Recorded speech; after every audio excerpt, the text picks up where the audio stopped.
Hello, BookTube. This is the Scholar Gentleman, and I'm here with my latest book report, Franco-American Life and Culture in Manchester, New Hampshire, Vive la Différence by Monsieur Robert B. Perreault. And this is basically my cultural backdrop and heritage, with my last name, Poirier, which means pear tree in English. Definitely a product of Manchester Francophone society.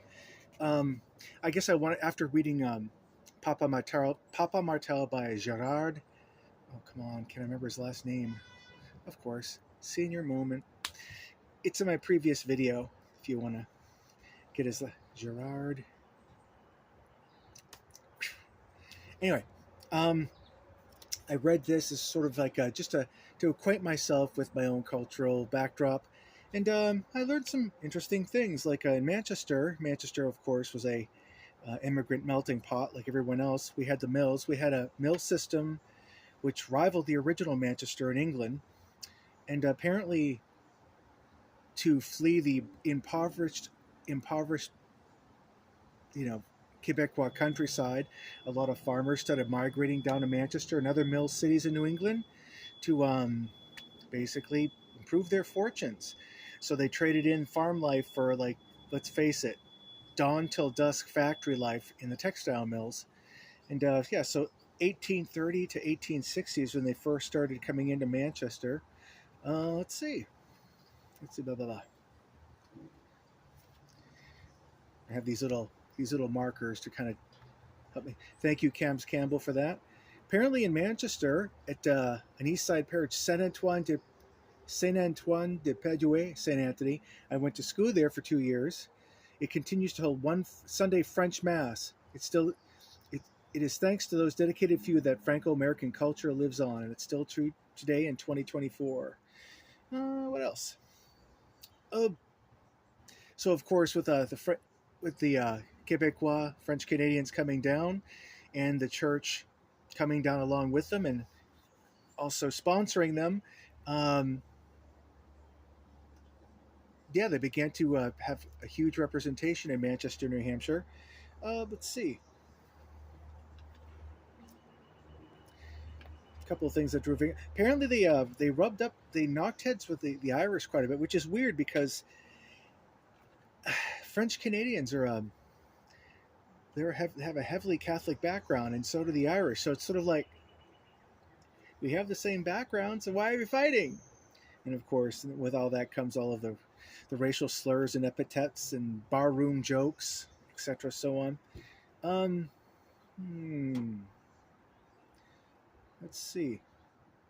I guess part of it was the Quebecois were afraid of losing their language. So to assure the success of survival, the Quebecois, seeing strength in numbers, began to outpopulate the English settlers, a practice known as la revanche du berceau, the revenge of the cradle.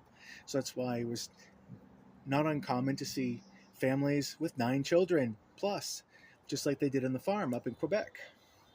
My own father was the first of 13 children. One of them didn't make it. But so, just to let you know. Let's see. At first, when they came to Manchester, they accepted whatever job offered a steady income. But as they grew in power, they started forming unions and whatever in the mills. But I would like to mention, and this is Saint Marie. I went to this is the Gothic Cathedral on Manchester's west side, which is known as Little Canada even now. When the old church burned down, that one got erected, and it's become pretty monolithic of Quebecois culture in Manchester, New Hampshire. Oh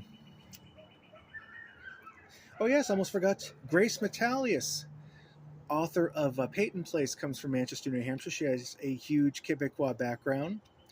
And of course, her family had a huge problem with her marrying someone Greek.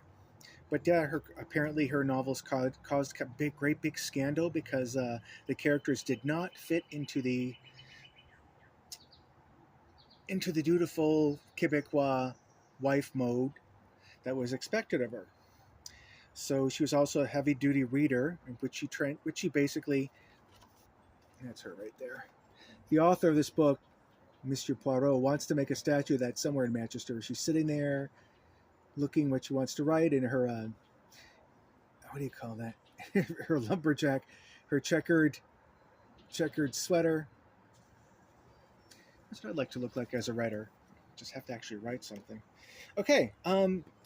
This next one I have to thank Monsieur Villade for, my teacher in American history, and actually no, hold that thought. The first credit union was founded by Monseigneur Pierre Heavy, second pastor of St. Marie's and a pioneer builder in both Lewiston, Maine and Manchester. It's the first credit union in the United States of America, the Caisse Populaire, which I belong to myself. They helped me with one of my loans a few years back.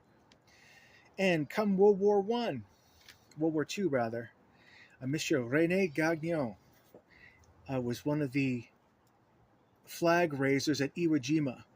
And, that famous statue that you see in that famous picture, he was one of them. And my history teacher, Monsieur Villade, himself a denizen of the West Side de Manchester, he made us learn his name and put it in a test so we wouldn't forget it. And I think I put that in here somewhere. World War II. Come on. I even thanked him for it. Of course, now will I be able to find it? Of course not.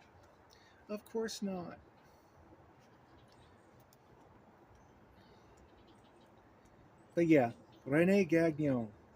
And makes me a little bit proud, I have to say. Also, I would like to mention, while we're talking about bibliophiles, there's a nice, great French word. We're going to talk about Monsieur Adélard Lambert. He was a huge book collector.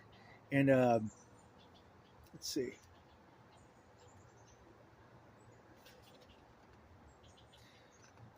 Yeah, he lived at, June 2nd, 1975. His library was donated to l'Association Canado-Americaine because he had so many huge books relating to Quebecois history and a lot of Quebecois fiction. When he died, I don't know exactly when that is, when he died, he basically donated most of the lot over to the Association Canado-Americaine, which is on Concord Street. It's a big old hub for Francophone culture and learning here in Manchester, New Hampshire. And it's pretty funny because this has always been in my backdrop. Always. And when you're younger, you're kind of faintly embarrassed by it because people speaking French, coming from a farm backdrop, it's faintly embarrassing to a young kid who just basically wants to fit in. But as you grow older, you learn to appreciate your heritage a little more, especially when I learned that my grandfather, I think I've told you this before, maybe on the other channel, the Gentleman Scholar, the YTPC channel. My grandfather Armand and my dad Claude and Guy, his brother, came down. I think it was to Chicopee, Massachusetts. And there's this one guy, the foreman, could not stand Quebecois or French speakers. I don't know why, racist, whatever. And he kept picking on the old man, my grandfather, just kept picking. And you could tell my grandfather couldn't understand his words, but he got the meaning. He got the sneering, negative vibe from him until once upon a time he just walked up and punched him right in the face, his foreman. And the guy was like all shocked. He gets up and what's up? And there's my grandfather basically going, let's go, let's settle this. And of course the guy backed down. This is my dad's story. He backed down and he was never picked on again. That's what you have to do to bullies. You have to stand up to them sometimes. And I have to say that was something about my grandfather I didn't know. So I'm glad my dad taught us that. Hey, sorry, yeah, that's the latest book report I have. I'm kind of behind. I have one more book to log in, but first I will upload this one. Take care, friends. À la prochaine.